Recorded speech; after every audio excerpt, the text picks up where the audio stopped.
Chapter 10 की शुरुआत रात के सीन से होती है, जहां बोमी बाथरूम से नहाकर बाहर आ रही होती है। वो सोचती है, आज का दिन मेरी एक्सपेक्टेशन से ज्यादा बेहतर गया।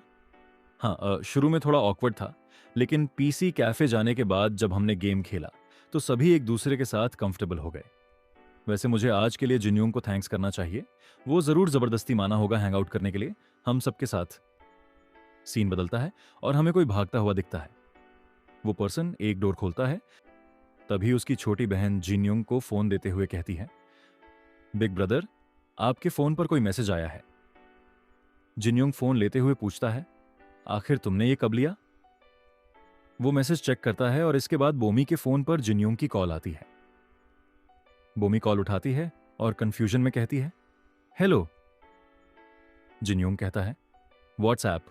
बोमी हैरान होकर पूछती है, क्या मतलब व्हाट्सएप? तुम हो वो जिसने मुझे कॉल की है?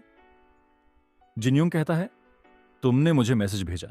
बोमी सोचती है, हाँ मैंने किया था, लेकिन मैंने उसे कॉल करने को नहीं बोला। हमें मैसेज दिखाया जाता है जिसमें लिखा होता है, जिन्योंग, मुझे यकीन है आज का दिन तुम्हारे लिए काफी थका देने वाला था, इसलिए तुम्हारा शुक्रिया अपने दोस्तों को भी साथ लाने के लिए, और सॉरी ऐसे काम तुमसे करवाने के लिए। चलो, मैं तुमसे स्कूल में मिलती हूं।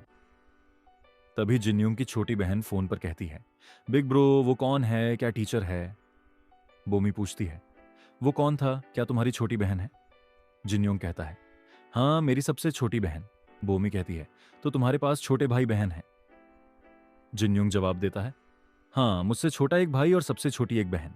बोमी कहती है, मतलब तुम्हारे पास दो छोटे भाई बहन हैं और तुम सबसे बड़े हो?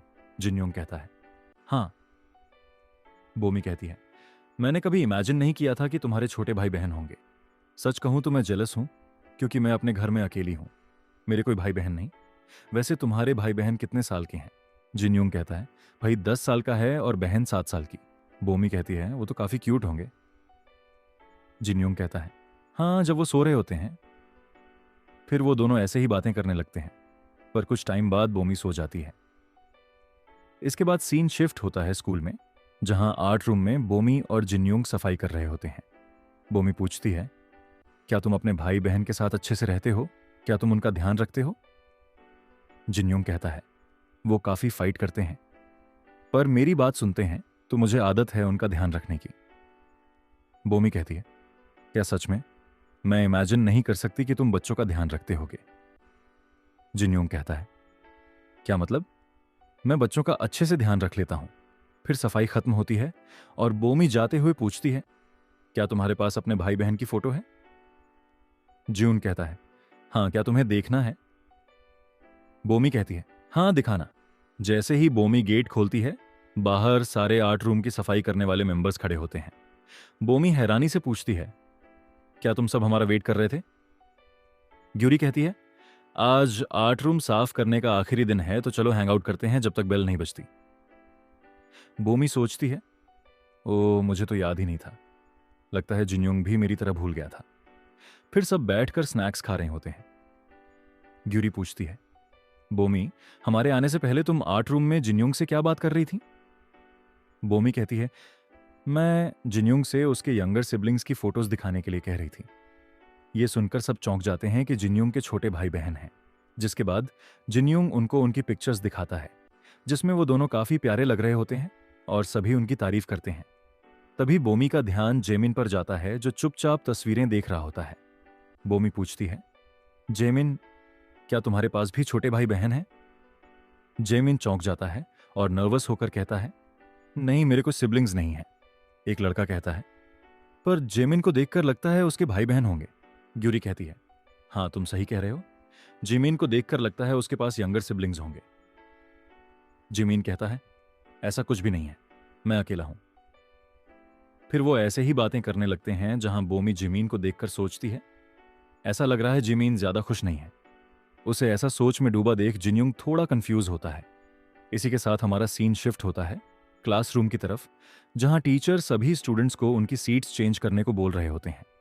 फिर सभी स्टूडेंट अपनी अपनी जगह पर जाकर बैठ जाते हैं। तभी बोमी के पास कोई आकर बैठता है। वो कोई और नहीं बल्कि जिन्योंग होता है, जिसे देखकर बोमी काफी शॉक्ड हो जाती है और उससे पूछती है, क्या तुम यहां बैठ रहे हो? जिन्योंग बैठते हुए कहता है, हाँ।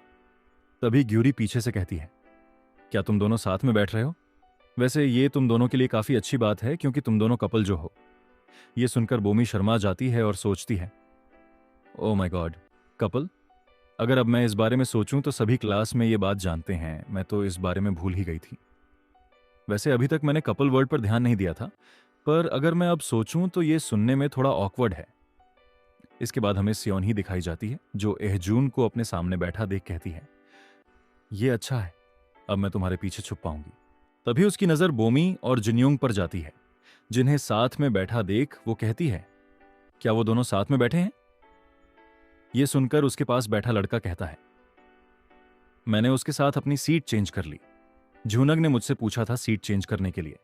वैसे मेरे लिए अच्छा है, मैं फ्रंट सीट पर नहीं बैठना चाहता था, तो ये विन विन सिचुएशन है। वैसे सच में कपल्स स्केरी होते हैं, उन्हें साथ में देख सियोनी को अच्छा नहीं लगता।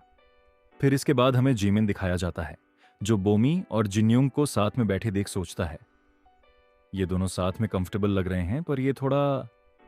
तभी जिन्योंग का एक दोस्त जो अब जमीन के साथ बैठा है, जमीन को बीच में रोकते हुए कहता है, क्या ये थोड़ा सस्पिशियस नहीं लगता? सच कहूं तो मुझे भी ऐसा लगता है। अचानक से उसके इंटरफियर से जीमिन सरप्राइज हो जाता है और मन में सोचता है, मैं तो कहने वाला था ये थोड़ा बुरा है। तभी वो लड़का अपनी बात को कंटिन्यू करते हुए कहता है, मैं अपने मानवा रीडिंग एक्सपीरियंस से बता रहा हूं, अगर ये कहें कि इन्हें एक दूसरे पर क्रश है, पर फिर भी ये आर्ट रूम के अलावा कहीं और ज्यादा क्लोज नहीं लगते। मेरे कपल रेडर के अकॉर्डिंग ये दोनों कपल नहीं लगते। वैसे ये सब काफी जल्दी हो गया। ये सुनकर जिमीन उन्हें ध्यान से देखने लगता है। तभी जिन्योंग कुछ महसूस करके पीछे मुड़ता है, जिसे देखकर जिमीन चश्मे वाले लड़के की बात याद करते हुए सोचता है, क्या चीजें ऐसी हैं। इसी के साथ हमारा चैप्टर 10 कंप्लीट होता है। तो दोस्तों बस इतना ही। अगर पसंद आया हो तो अपना समर्थन जरूर दिखाएं, लाइक और सब्सक्राइब करके।